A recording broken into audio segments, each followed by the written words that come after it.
যে roll number দেবে কিন্তু ঠিকানা দেবে না, বলেছিলাম ঠিকানা দেবে না, সাবজেক্ট দেবে না, তাই ঘটল। আমার এটা অভিজ্ঞতা আছে, তো দেবে না আমি জানি। কারণ কে কামাল হোসেন, আমার রোল নাম্বার আমি আনিবি নিয়ে দিয়ে দিল একটা, কে কামাল হোসেন, তার সাবজেক্ট কি, তার কোন জেলায় বাড়ি, তার অ্যাড্রেস কোথা, তার কোন স্কুলে সে শিক্ষকতা করছে, এইগুলো নেই। তার মানে জাগমাগ করে একটা আমার দিয়ে দিতে হবে আর কি। সুপ্রিম কোর্ট বলেছে, আমরা কথা রেখেছি, এই তো দিয়ে দিয়েছি। ওর জানে যে দ্বিতীয়বার ফের এটা কোর্টে যাবে, এবং তাইও হলো।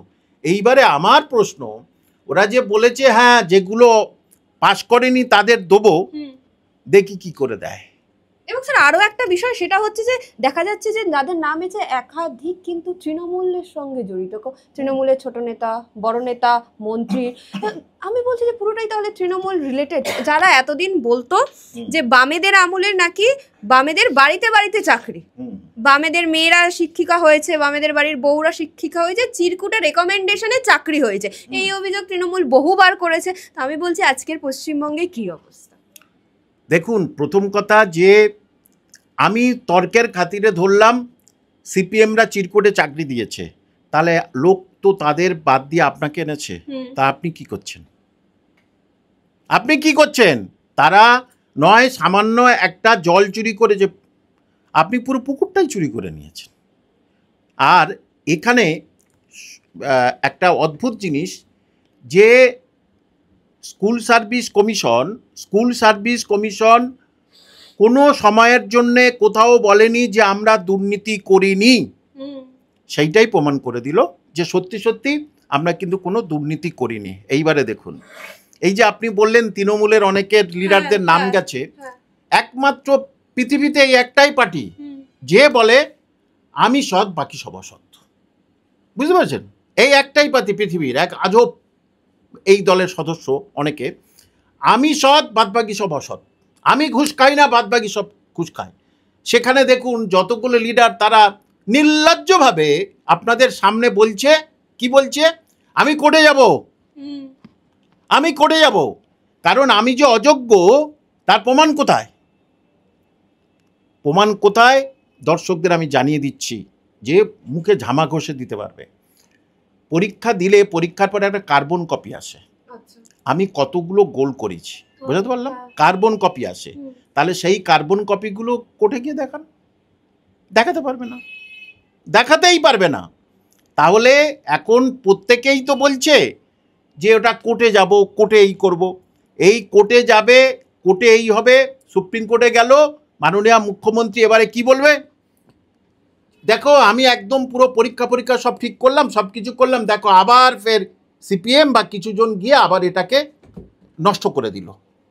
অর্থাৎ নিজেদের মধ্যে স্বচ্ছতা নেই, অপরকে প্রশ্ন করার অধিকার কে দিয়েছে? সিপিএমের মধ্যে স্বচ্ছতা থাকুক না থাকুক আমরা জানি না, আমরা চোখে দেখিনি কোনোদিন। আমি যতদিন স্কুল সার্ভিস কমিশনের প্রত্যক্ষ পরোক্ষভাবে ছিলাম, আমি কোনোদিন চোখে দেখিনি যদি কিছু হয়েছে। আমি এইখানেই আসছিলাম স্যার, আমরা তো এসএসসি কে অটোনমাস বডি বলি, কিন্তু বারংবার যাদের চাকরি চলে গেছে তারা বলেছে যে না, এসএসসি কোনো অটোনমাস বডি না, যা ব্যবহার করছে একেবারে রাজ্য সরকারের দ্বারা পরিচালিত। আপনি তো দীর্ঘদিন ছিলেন, বা মামুলেও ছিলেন, তো আমি বলছি যে তখন কি যে ওনা অটোনমাস বডি হিসেবে কাজ করেছে, নাকি যে রাজ্য সরকারের ছিল, মানে যে ক্ষমতায় ছিল তার দ্বারা তখনও প্রভাবিত ছিল?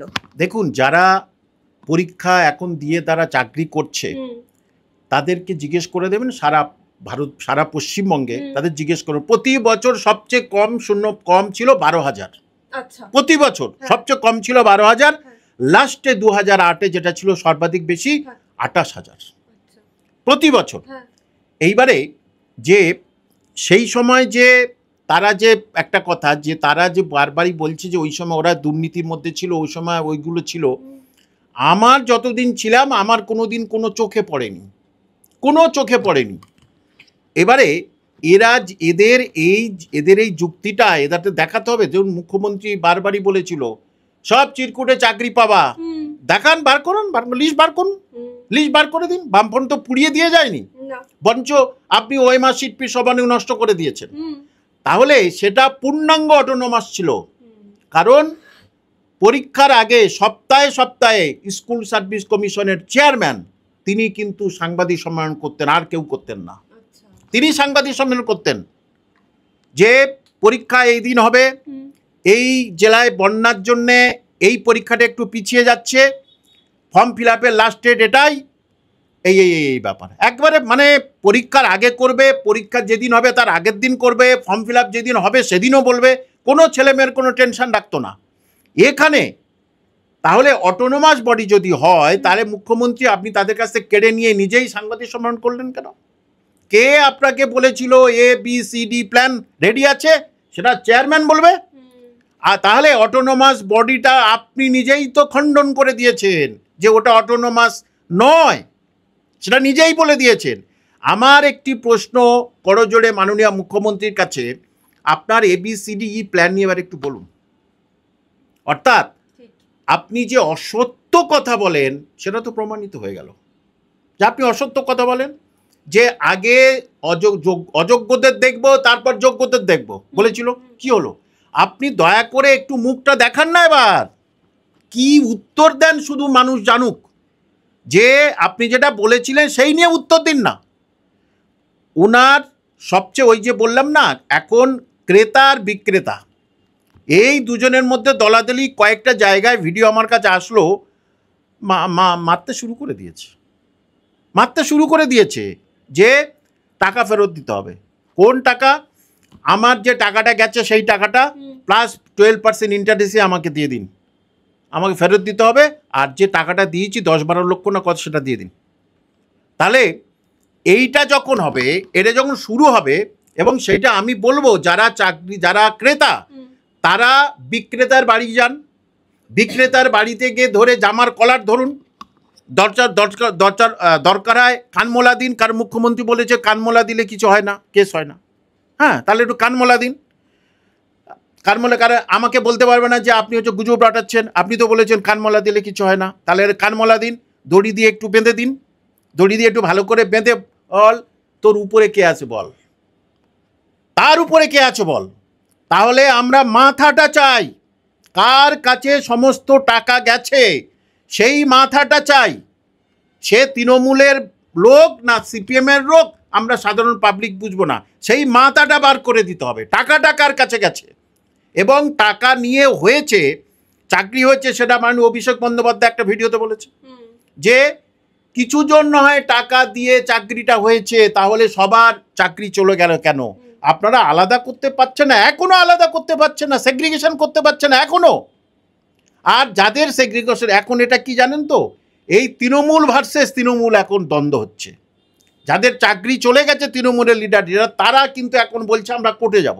কার বিরুদ্ধে যাবে? তৃণমূলের বিরুদ্ধে কোর্টে যাবে। অর্থাৎ একটা দলের, একটা বংশের, একটা রাজ্যের যখন পতন হয়, এটা তার হচ্ছে কে সিমটম দেখা যায় যে বাড়িতে বাড়িতে ঝগড়া। সুতরাং এ পতন অবশ্যম্ভাবী, মানুষ এটা বুঝে গেছে, এদের পতন শুধু কিছুদিনের অপেক্ষা।